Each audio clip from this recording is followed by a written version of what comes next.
Dito yung shower. Ito yung corner mismo ng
So ayun guys, andito tayo ngayon sa 6th floor na building natin na ginagawa.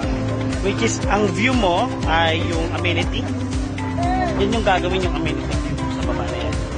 And of course, makikita mo yung view unit mo.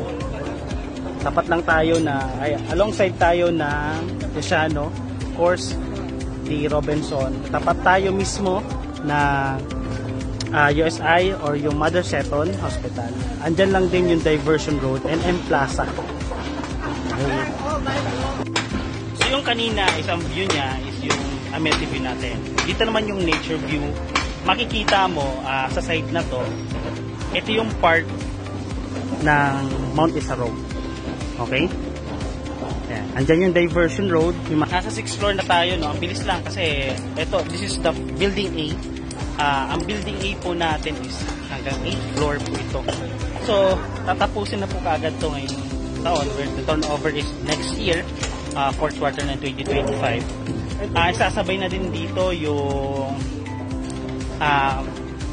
amenity natin sa kabilang side. So, mabilis na lang ito guys. Diba? Congratulations sa mga clients natin na nag-avail ng unit for your investment here sa Futuro Montenaga.